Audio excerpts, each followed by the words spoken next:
What's going on, guys? In this video I'm going to tell you how I shot and edited this portrait in Lightroom. I'm sorry I'm using Lightroom 4 and some of you guys may not have the newer version, but whatever I'm going to do in this tutorial is going to be identical to Lightroom 3. So if you follow the same steps in Lightroom 3, it's going to be pretty much the same, okay? Because there's not a huge difference when it comes to the interface between Lightroom 3 and Lightroom 4. Okay, so how I shot this picture, I used D7000 with 50mm 1.8 G lens and a speed light. I basically grabbed the chair, got on the chair, and that's how I composed the shot. It actually wasn't composed exactly like this. Let me reset it so you can see. That's how it was done. I left some extra room in there on purpose. Two reasons: I did not want to fall on her because I was on a chair, and number two, with 50mm lens, if you get very close to your subject, you're gonna have a little bit of distortion. So I wanted to avoid that, so I left some extra room in there so I can crop that later. Alright, so let's start the editing process. First thing I want to do, I want to crop this. Okay, all the extra space in there. Just make sure that you're using the original crop ratio. I've done a video on that already. Make sure you check it out if you're not sure what the difference is. Okay, so here's my crop, and I'm going to start off with increasing my contrast. So increase your contrast a little. Don't go overboard. 30 is fine. Now, when you increase the contrast, sometimes you're going to get your yellow tone in there. All you have to do is just decrease your temperature, and it will make your picture a little bit cooler. Okay. Let's see. Contrast. You can mess with whites because you have some bright spots here. But whites in Lightroom 4 is very much similar to your recovery in Lightroom 3. So if you're using Lightroom 3, just increase the recovery a little bit.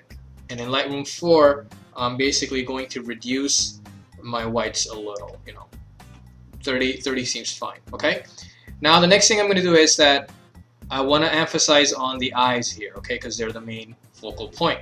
So use your adjustment brush, and what we're going to do is that we're going to cover the inside of both eyes, okay, and then we're going to increase contrast, exposure, clarity, and sharpness in there so they stand out.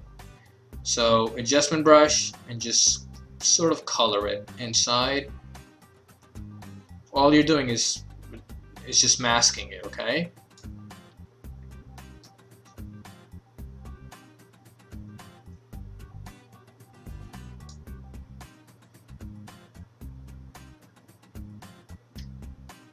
Alright, this looks good. So what I'm going to do is I'm going to increase my contrast.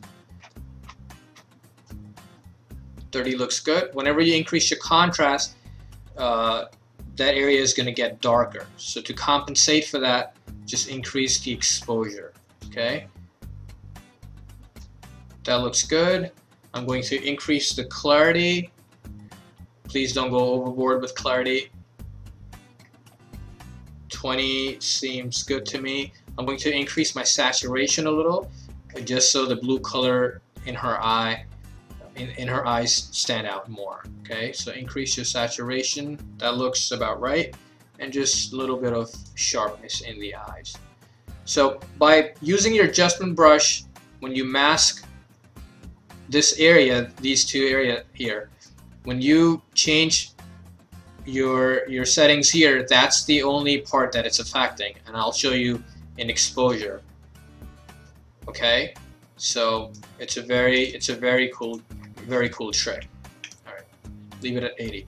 Alright, so I'm going to click done because I'm done with the eyes. I'm going to click on adjustment brush one more time, and this time what I'm going to do, I'm going to mask her skin because I want to make that soft. Okay, you can choose different size right here, or you can just use it from the top of your mouse. Okay, this is about right, and just start going over her skin. For tight spots, reduce the size of your mouse, not your mouse, your brush, using the mouse.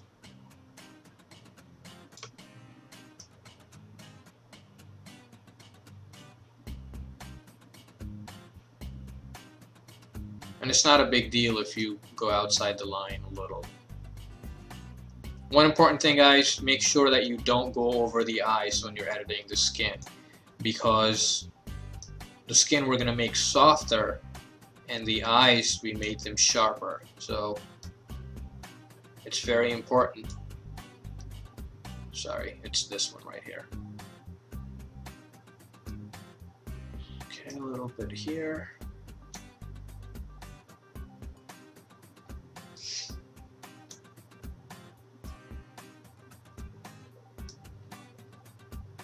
Alright, so that's done. Now what you have to do is just reduce the clarity, and it will make your skin softer. Don't go overboard like -100. It looks really photoshopped.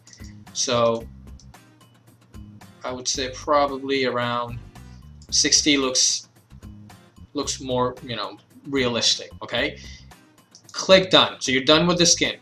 Now here's the thing. I'm seeing a little bit of like wrinkles here. Okay, so create a new job, and this time we're just going to go over the wrinkle area.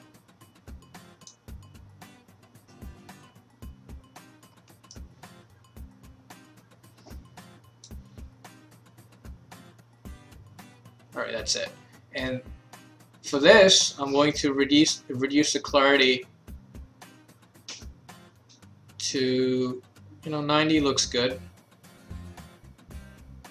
Matter of fact, even 100 looks good. Alright, so now those wrinkle areas are pretty much gone. Let me show you the before and after. You can see the difference right there. Okay, so first layer of the mask was around 60, and then on top of that there was another mask for -100. So you're pretty much done here. You know, you can use your spot removal if you see hair in the frame that you don't want.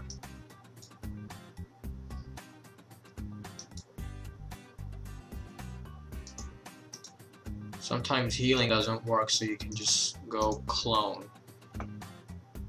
some hair here. But you know, major part is pretty much done. Alright, so that's pretty much it. It's a pretty simple edit, and in real time, once you get in the groove, it should not take you that long to edit this, maybe a minute or two tops. And you know, whenever you do any shoot, you know, you should always pick a few pictures where you want to spend an extra time editing the skin, editing the eyes.